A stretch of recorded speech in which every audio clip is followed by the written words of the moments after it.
On a beaucoup parlé d'émotions cette semaine. Je t'ai d'abord parlé des émotions autour de la réussite scolaire.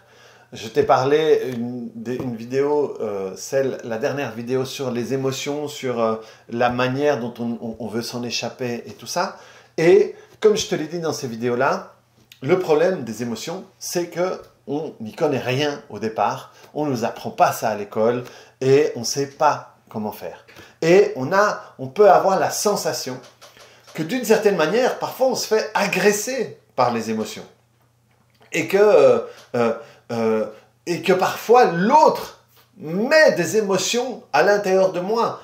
À cause de lui, c'est comme si une expression qu'utilisait mon fils, mais elle me fait me fâcher. Et donc, à cause de lui, je sens ça. Et de nouveau, rappelle-toi que toutes mes explications, j'ai eu du mal à dire le mot explication, que toutes mes explications ne sont pas uniquement négatives.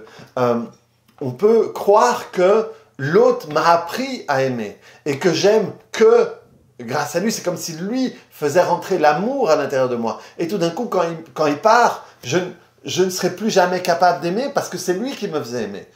Alors, c'est ça que je veux t'expliquer dans cette vidéo, que tout ça est faux. Que ce n'est pas l'autre qui te fâche, ce n'est pas l'autre qui te rend amoureux. Il faut comprendre que nous sommes les uniques. Alors, d'abord que nous sommes générateurs d'émotions et que dans nos vies, nous sommes les uniques générateurs de nos émotions. Personne ne nous met d'émotions à l'intérieur de nous et ce n'est à cause de personne d'autre que nous sentons des émotions. Ça fait un peu chier d'entendre ça. Tu te dis, mais qu'est-ce qu'il raconte celui-là?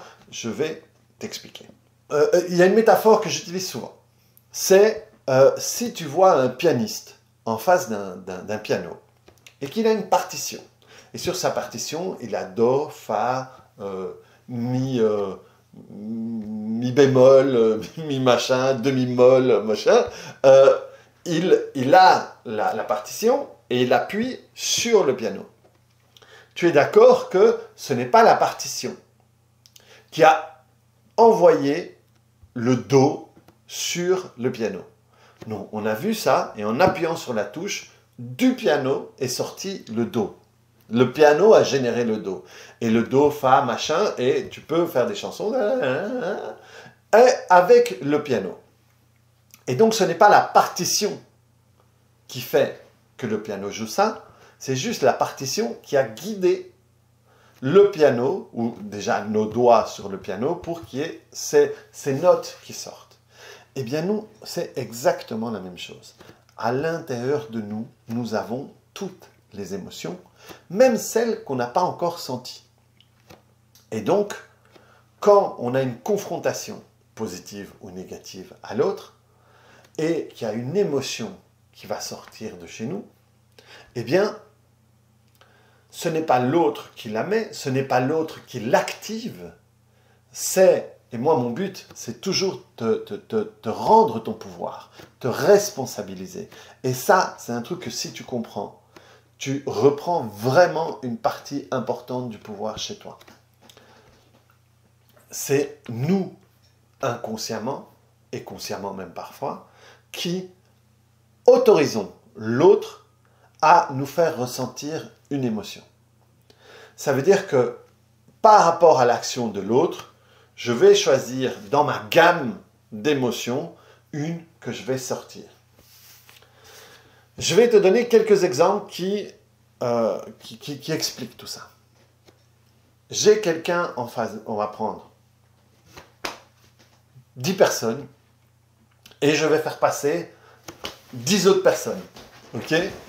Il y en a un qui va être un comique, il y en a un qui va être un provocateur, il y en a un qui va être un sale type, il y a un garçon qui va être très beau, une fille qui va être très belle qui vont passer, il y a quelqu'un qui va nous dire quelque chose de très intelligent, il y a quelqu'un qui va chanter, il y a quelqu'un, c'est incroyable talent. Et alors il y a 10 juges, 10 machins. Eh bien on va se rendre compte que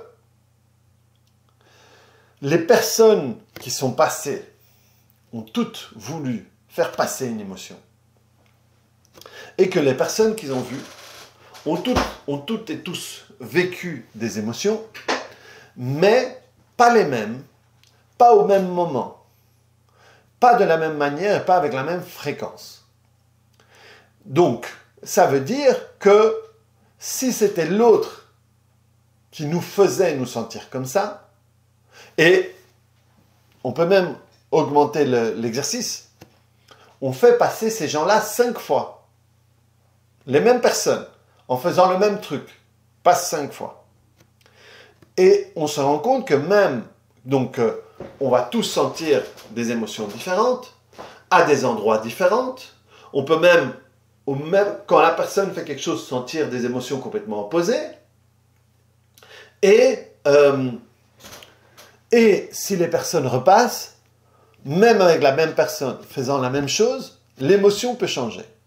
Donc ça veut dire que ce n'est absolument pas l'autre qui nous fait sentir les émotions, c'est nous qui tolérons et qui l'autorisons à sentir des émotions. Ça veut dire que la personne qui vient chanter, et qui vient chanter « I will always love you », le truc pourri des karaokés qu'on a entendu 1000 fois. Eh bien, quelqu'un qui aime ce genre de chanson, il va trouver ça magnifique, il va sentir une émotion. Il y a tellement d'émotions. Le truc typique des machins de « Ah, il y a tellement d'émotions, j'ai senti la profondeur et machin ». Et il y a l'autre qui aime le hard rock, qui va dire « Bon, allez, tu dégages parce que ce truc, ça me fait chier, ça me donne envie de gerber. Hein ».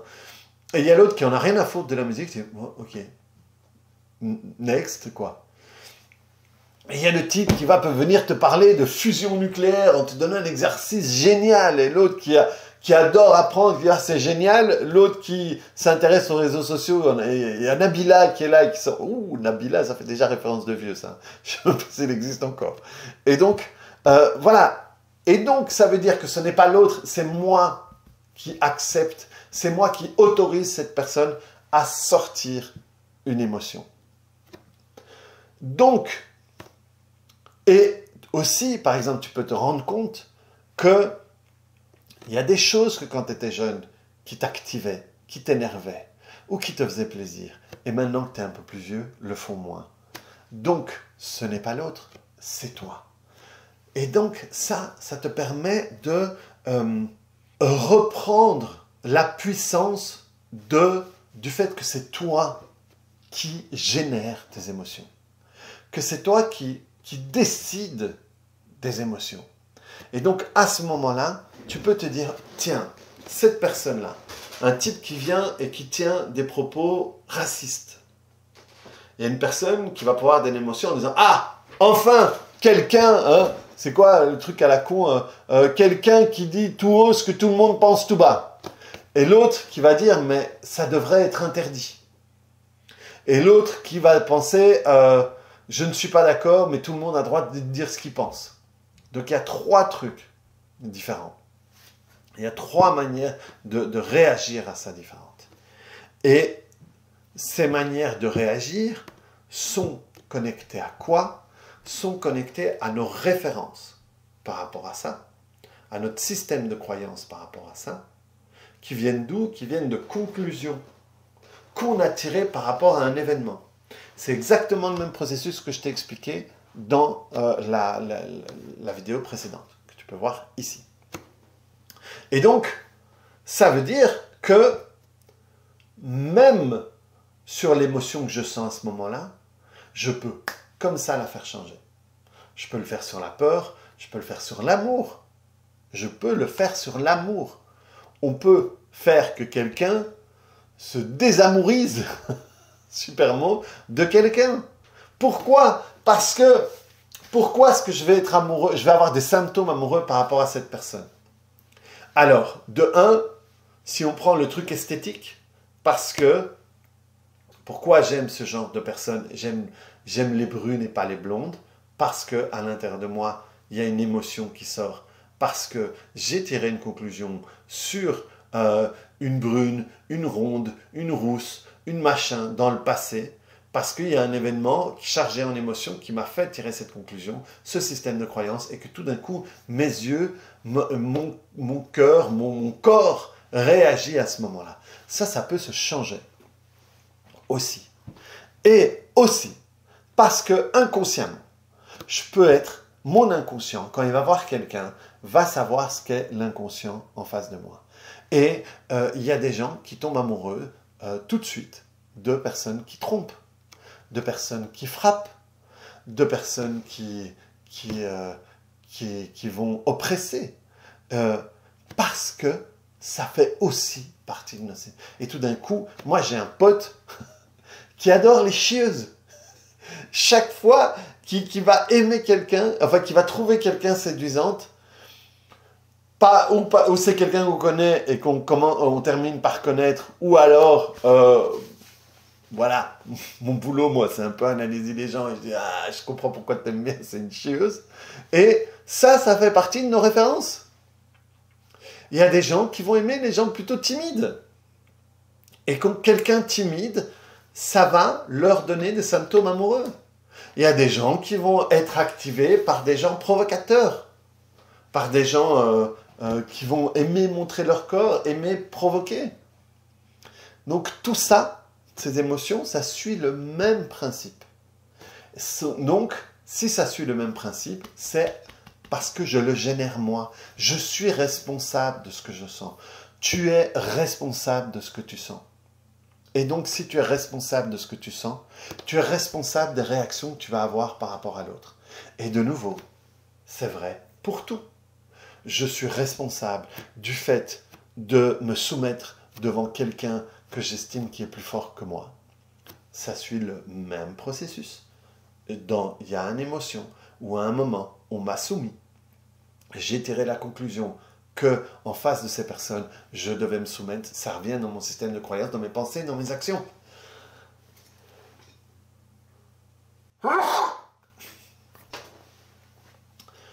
Et par exemple, qu'est-ce que tu penses dans le fait que je laisse ça dans une vidéo YouTube? Eh bien ça a à voir avec tes références. Est-ce que c'est bien? C'est cool? Il fait le truc à la bonne franquette? Ou alors, putain, c'est pas sérieux de laisser ça dans une vidéo? Ça, émotion, croyance, conclusion, événement. C'est toujours le même principe. Donc, tout ce que tu sens, tu le génères. Donc, je disais, la soumission ou le fait de réagir. Moi, avant, je réagissais au quart de tour. Tu me parles mal, tu te permets un truc. Pourquoi? Parce que, fils de révolutionnaire, dans mon enfance, mes parents réagissaient. Mes parents m'ont enseigné qu'il faut se battre pour ce qu'on croit juste. Et qu'il ne faut pas se laisser faire. Et je les ai vus, enfin, je ne les ai pas vus, je les ai imaginés par rapport aux histoires où ils ont vécu la dictature, ils ont fui la dictature, ils se sont battus comme ils pouvaient contre la dictature parce que ils l'ont vécu dans l'ambassade et après ils ont fui. Mais voilà, mes parents ont fait rentrer des gens dans l'ambassade belge pour leur sauver la vie au Chili. Et donc, je me dis, ok, ça c'est mon référentiel. Donc ma conclusion c'est, pour appartenir à cette famille, il faut que je fasse ça. C'est une question de vie ou de mort pour moi à ce moment-là. Donc c'était dans mon système de croyance, donc c'était dans mes pensées, donc c'était dans mes émotions et dans mes actions. Et rien n'est mieux ni pire. Par contre, dès que j'ai commencé à travailler sur moi et que je me suis rendu compte, c'est un peu... Mon regard à moi, c'est un peu égotique tout ça. Hein. Parce qu'en attendant, à chaque fois que l'autre se permet une connerie, moi je réagis. La colère, c'est moi qui la sens. Les impacts de la colère sur mon corps, c'est moi qui la sens. Les comportements, après, que parfois je trouve nuls, c'est moi qui les sens. Donc, est-ce que j'ai vraiment envie de continuer comme ça? Maintenant plus. Et donc, et je travaille. À un moment, ce qui a un traumatisme qui a changé, traumatisme, événement chargé en émotions qui a changé ma perception, c'est un jour où j'ai failli me battre avec un type sur la route et j'ai entendu mon fils dire papa dans la voiture. Et je me suis dit, mais qu'est-ce que tu fous? Qu'est-ce que tu fous? tu vas te battre pour une queue de poisson, pour un type qui sort et qui crie des conneries. Et ça a été dans une fraction de seconde. C'est dans des moments où tout d'un coup, le temps s'élargit. Et j'ai vu où je fracasse la gueule du gars sur mon capot et mon fils voit ça. Où le gars me fracasse la gueule sur le capot et mon fils voit ça. C'est vraiment le genre c'est ça que tu veux partager à ton fils, monsieur le thérapeute? C'est ça que tu veux partager à ton fils? Et là, c'est terminé. Plus jamais. À partir de là, je me suis dit, parce qu'en plus, ce genre de conneries, à d'autres moments, ça peut même mettre ma famille en danger. Et là, ça a complètement changé pour moi. Complètement changé. Et à partir de là, mon référentiel, l'événement référentiel n'est plus le même. La conclusion n'est plus la même. Donc le système de croyance n'est plus la même. Donc les pensées ne sont plus les mêmes. Les émotions ne sont plus les mêmes. Et les actions ne sont plus les mêmes. Parce que je suis le générateur de l'émotion à ce moment-là. Et maintenant, il m'arrive de rire quand je vois le type s'égosiller parce qu'il est en colère en bagnole. Ça m'arrive de rire. et ça change tout chez moi. Parce que quelle est l'émotion que j'autorise ou quelle est l'émotion que je tolère de vivre? Et donc à ce moment-là, je suis responsable de tout ça. Et dès que je peux transformer tout ça, je transforme ma vie. Donc réfléchis aux émotions que tu vis le plus souvent, aux réactions. Est-ce que j'ai encore envie d'avoir ça dans ma vie? Est-ce que j'ai encore envie de tolérer ça dans ma vie? Est-ce que pour le moment, avec ce qui se passe dans les élections, j'ai envie de me sentir de la manière dont je me sens? Parce que, sache, mon ami ou mon amie, que si tu changes ce que tu sens, la politique sera toujours la même. C'est pas parce que tu vas augmenter ton stress que des choses sur lesquelles tu n'as pas de contrôle vont changer. Par contre, les actions que tu portes à chaque fois que tu te laisses embarquer par tes émotions, là tu as le contrôle. Là tu peux changer quelque chose. Et là tu peux changer ta vie. Tu ne peux pas contrôler ce que Macron fait. Tu ne peux pas contrôler ce que Le Pen ou Mélenchon font. Tu ne peux pas contrôler ce que l'État décide de faire en Ukraine, à Gaza, en Israël. Par contre, tu peux dire, ok, est-ce que les émotions que je vis sont bonnes pour moi et pour ma famille, pour ceux que j'aime? Si tu aimes vraiment, la première vidéo, j'ai beaucoup parlé sur la relation parent-enfant. Est-ce que c'est bon, cette émotion, c'est bon pour ma relation avec mes enfants, pour les relations avec ma conjointe? Est-ce que c'est un modèle que j'ai envie d'offrir à mes enfants? Non. Qu'est-ce que je vais y faire? Oui, ok, je peux continuer. Et est-ce que c'est le modèle de monde dans lequel j'ai envie de vivre? Toutes ces questions-là peuvent t'aider à questionner tes émotions. Ok, non. Ok. Ma jalousie, le fait d'être colérique, le fait d'être mélancolique, le fait d'être, je sais pas quoi. Et donc, ça, à chaque fois, je reviens. Ok, je fais l'ingénierie inverse. L'émotion. Qu'est-ce que je pensais? Qu'est-ce que j'ai l'habitude de croire? À quel moment j'ai conclu ça? J'ai l'événement. Ok, je travaille tout ça. La jalousie maladive est quelque chose sur lequel j'ai beaucoup travaillé. Ça part très vite. Très vite, tu ne génères plus ça. Très vite, tu ne tolères plus ça. Et ça transforme ta vie avec ton conjoint. Ça transforme ta vie pour toi. Parce que c'est toi le premier à en souffrir. Et ensuite, sur les dommages collatéraux de tes conjoints, ta colère, ta tristesse, tout ça sont tes émotions à toi. Et par rapport à la partition que tu décides de lire. Change la partition, tu changeras les notes, tu changeras la musique qui sort. À très vite les amis. Si tu te rends compte que tout ça, à chaque fois, c'est connecté à un traumatisme et que tu veux en savoir plus sur les traumatismes, tu veux évoluer dans ta vie avec les traumatismes, en lien, il y a le lien vers les portails vers la liberté, le portail vers la liberté qui est mon groupe Facebook qui parle uniquement de traumatisme. Je fais des lives toutes les semaines et ça peut vraiment t'aider. Si tout ça t'a plu, clique sur le bouton j'aime, abonne-toi si ce n'est pas encore fait, ça m'aide aussi. Si ça t'a fait réfléchir, écris-moi ça en commentaire. Allez, salut!